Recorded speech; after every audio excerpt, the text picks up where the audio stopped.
Following recording is a segment of a conference call about one of the fastest growing companies in the network marketing industry called Ariix. The speaker is Dr. Fred Cooper, and on the call, Dr. Cooper explains why he left his position as president of his previous company to be one of the founders of Ariix. He also explains why Ariix is like no other company in the industry. Well, I got my start in direct selling 15 years ago when a company gave me a call and asked me if I would evaluate their compensation plan to see how much it would pay out, what it is paying out, and ways that they could understand to help manage the payout, and in the effect they wanted to change the compensation plan, they could either increase it or decrease it and the impact associated with it. So I was on retainer with that company. Name of the company is Usana Sciences. It's a publicly traded company on the New York Stock Exchange, and that's where I got my start. And from there, I worked my way up through the ranks, started out by developing the software for that company in which they can run all of their commission processing worldwide, seamless, international, in a binary, which back then was a very unique plan and fairly rare. Because of some accomplishments that we got done there with the team, they made me their Chief Information Officer and a Section 16 employee. And then from there, my training actually is a PhD in Production and Operations Management with a second major in Statistics. And so I was promoted to their Chief Operations Officer, which included their information systems. And I served in that capacity for another, 5 years or so, and then finished my stint with them as the President of Usana Worldwide for about 3 years before we left last May. And simply put, the reason that we had left was rather disappointing to us. We had put in, obviously, a long amount of time. Many of my partners in this company had had well over a decade of service. And we left because we did not agree with the direction of the owner and the owner's son, who was then put in charge as the CEO of the organization. And as Section 16 officers of the company, you have two choices as an employee. You will either go along with the mandates that they are dictating should be followed, i.e. changes to the compensation plan, increasing in pricing, and ultimately the actual cutoff of distributor businesses in their current country they were doing business in. You'll either deliver the message and execute the company plans, or you'll quit. And there gets to be a point when you feel like the balance of power is so unfair with one or the other. We left Usana and decided, you know what, if they don't want to listen to our recommendations of what we think should be done at Usana to grow a bigger and better organization, we will do it on our own. So we gave them notice that we would do that 3 years ago if they didn't change. We received promises that things would change. Nothing changed. And at the end of those 3 years, we walked in and said, time's up, we're leaving. And we have started Ariix to actually become what we think is a better direct selling company by affording distributors rights and power that control the activities of a company to make sure that when there's a nice balance of power, both sides benefit from the business relationship that they've established. Fred, that is a very strong reason to start a company like this, and I really appreciate hearing that, because we've all been affected in our careers by management decisions that adversely affect the people in the field, and so we're really thrilled that is the major flag that you're waving as we start this process. And one of the things that I quickly started discovering that really helped me see some things that would also help sustain a business was the direction that you were going with the product. So many companies start out with a sizzle product, and they think that that's a real important thing, is to what's your sizzle product, and a sizzle product is super vulnerable to becoming a fizzle product when it either gets popular and people copy it or whatever. And so we've seen a lot of companies come and go, but we have created a panoptic strategy around our product line. I called it the business strategy because it was what will keep a business together. Can you just share with us just your thoughts on the where we're headed, just briefly on a product standpoint, just so everybody can appreciate who we are from there? You bet. if I stated what is unique in this organization, many direct selling companies have come up with products in which a single individual takes credit for all of the information about a new product that they have found, or one person has developed a product and then they price it with an incredible story about how it will cure everything or do everything, and it's the one-hit wonder, if you will, with these claims that are just ridiculous. Our goal and objective was to do a 360-degree view of health. So it's not just about nutritional supplement, it's about health in all of its aspects, from a financial to a psychological to a physical, either in skin care or in weight loss and weight management and exercise. Of course, nutritional supplements will be one too, your environment of cleaning products that you take, etc., for your children and infants. This entire global health is then going to advance the knowledge that we have through collaboration.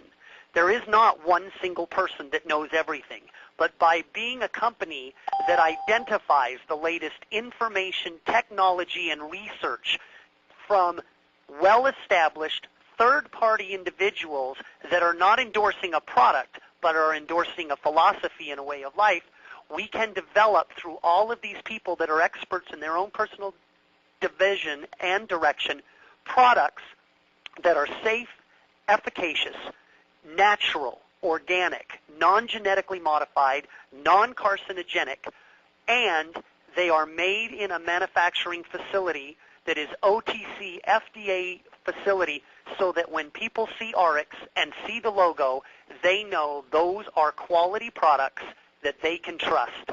So it's not just about the ability to make money, but it is having consumers who take the product knowing I take that because it is the best products available that science from both the East and the West have come together and said will give you the greatest chance for improving your own health. That is an awesome approach to keeping a company around long term. I just have come to learn and appreciate from you and Mark Wilson that, you know, it's really nice when we offer products that are that highly consumable and sought after. When people shift their spending habits, just imagine, you know, thousands of people that redirect their spending to a better product, a better way of life, something that they can get behind, and they start telling their friends about it. That kind of consumption around products that are really have a foundation behind them really creates some sustainable growth and also some retirements for people who participate. So we appreciate your thought into that. And you know, the timing I was alluding to earlier, the Microsoft analogy of you know, just being able to be around when the inception of something is only great as much as it is the company is in place. With you guys having a track record of building a company from very small to over $500 million, that's given a lot of us comfort that we have something here. But as far as the timing, can you just share with everybody so that we can wake up and really appreciate where we're at, just a little bit about our growth curve right now? Sure. Momentum is a funny thing. It's kind of trying to catch the wave of the new up-and-coming product, market, concept that everybody wants to get on the curve ahead of. For example, if you're an investor, I'll bet all of us wish, God, I wish I would have known Microsoft before they went on the public exchange, or I wish I would have known eBay, or I wish I would have had a premonition about Apple.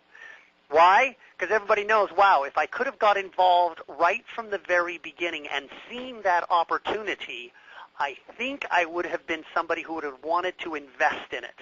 It is no different when you are deciding if you want to change your financial situation.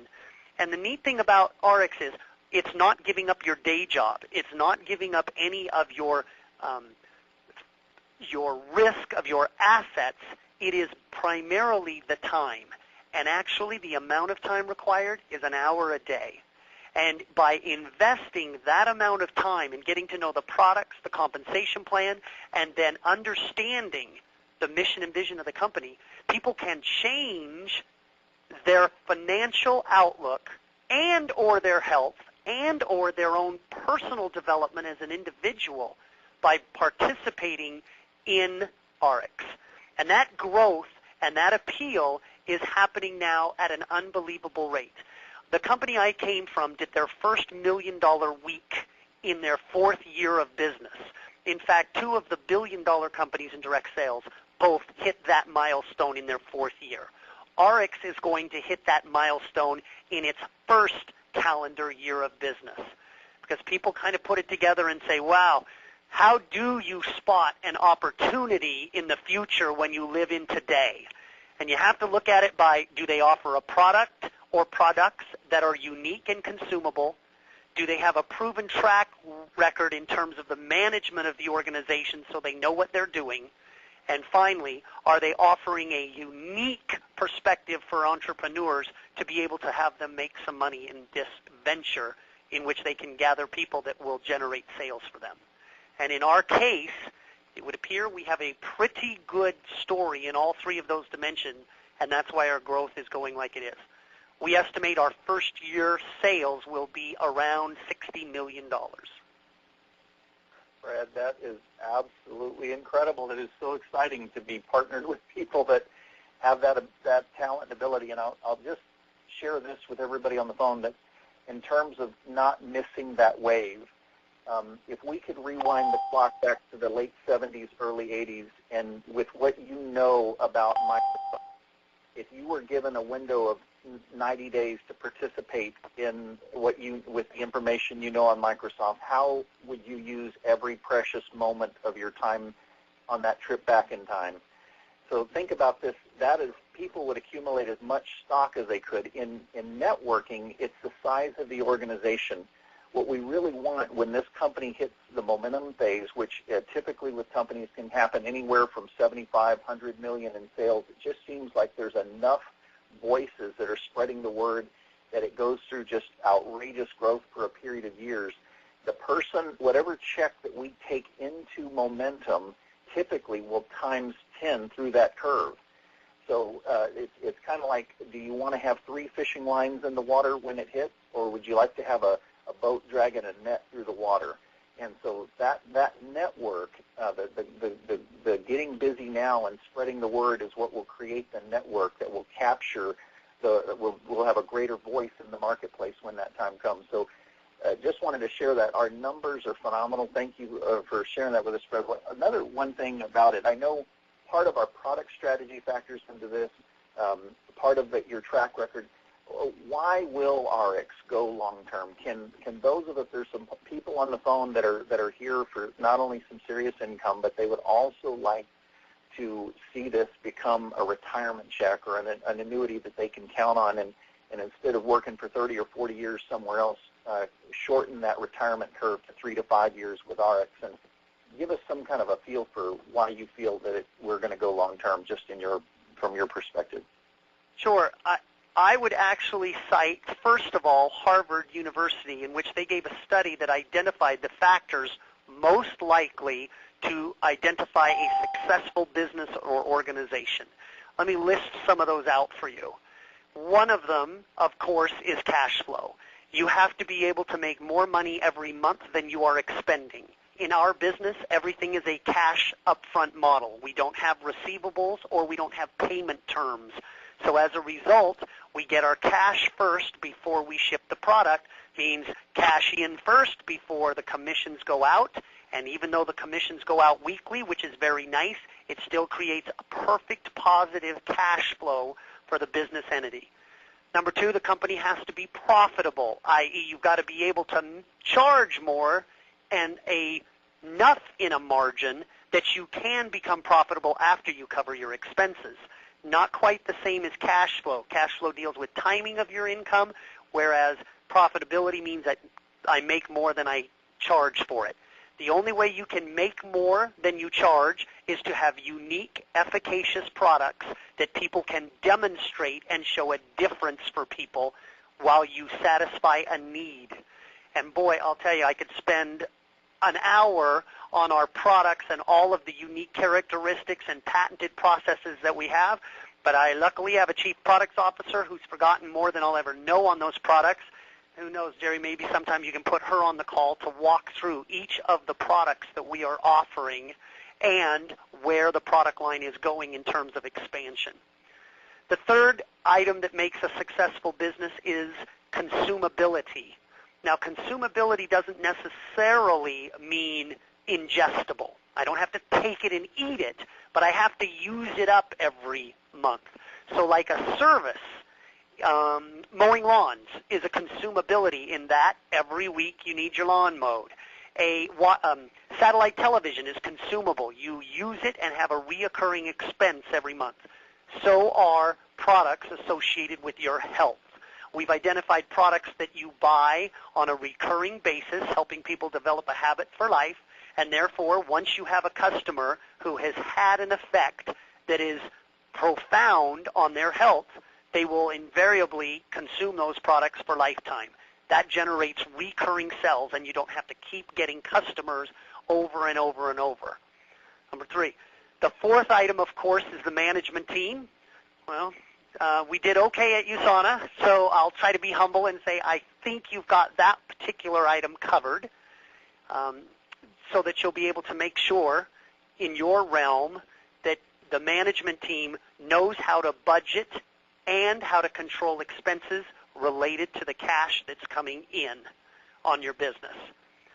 Notice the final aspect, of course, is the effort that is dedicated to the business or entity under which people are doing business. There's a slight difference after that. Some deal with location depending on the type of model it is. And in our case, since it is by word of mouth on a home-based business, location is definitely covered.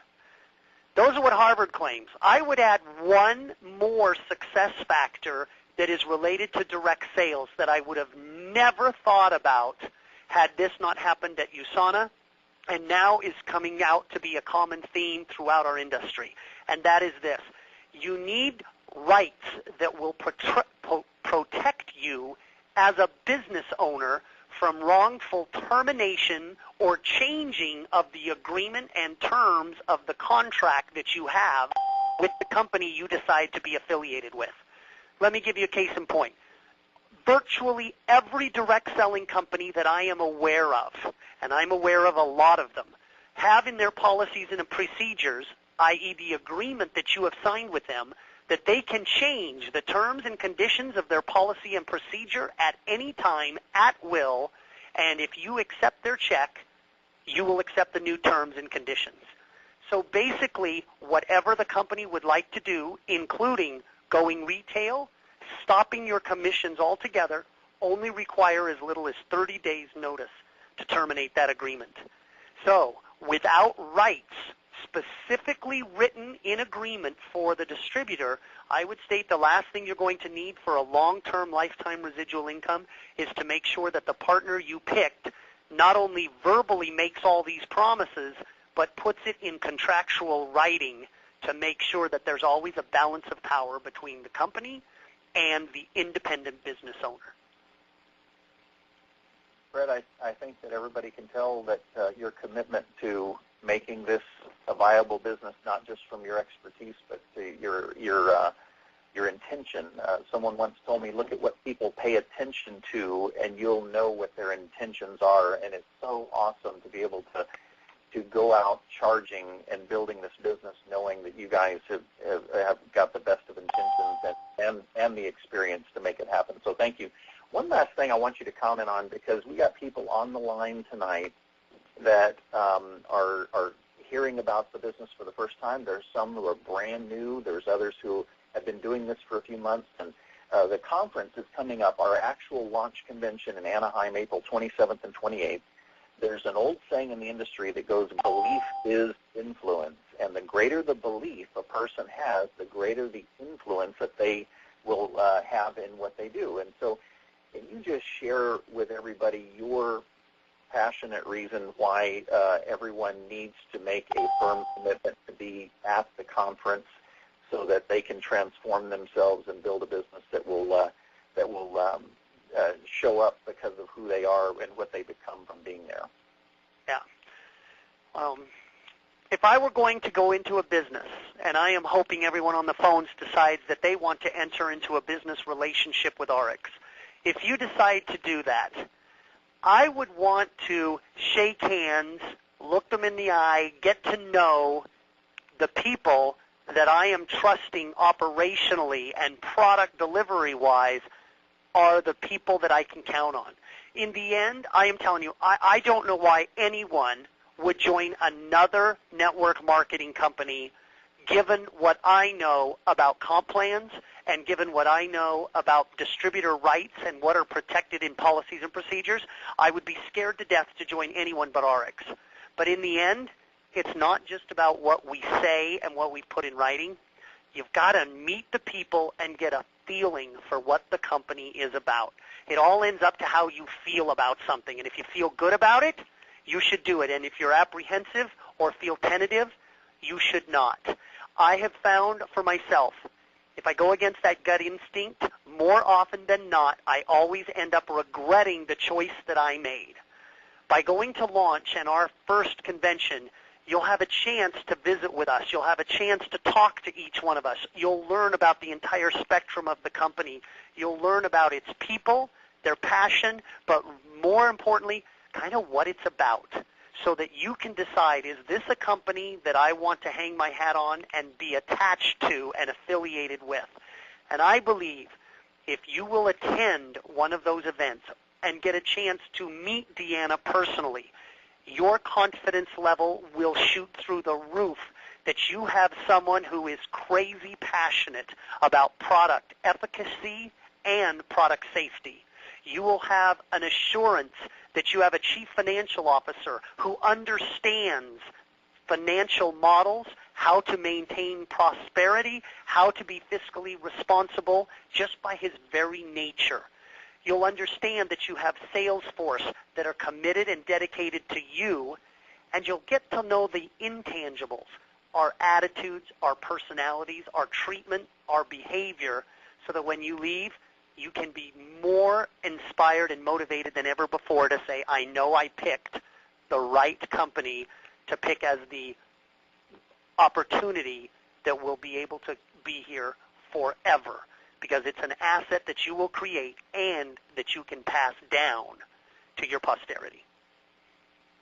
Thank you very much, Fred. And with that, we want to invite everyone to make the commitment to yourself to be in Anaheim. The way to really take advantage of our launch convention, can you imagine every single person that you got there that experienced what Fred just shared with us happening to them? That's how to walk out of there. One person that you get to the conference will turn into 100 people within 12 months. And so it's real exciting that we're this right in front of the opportunity of a lifetime to get out there. So I encourage everyone to do that. I want to thank you, Fred, so much for sharing what you shared. I've got a few closing things I want to share with everyone, but folks, this is a demonstration of the level of support of our company to have the CEO of the company willing to spend time with us like this. And so, Fred, thank you so much for what you've shared with us tonight and for being part of this. My pleasure. Thanks for having me.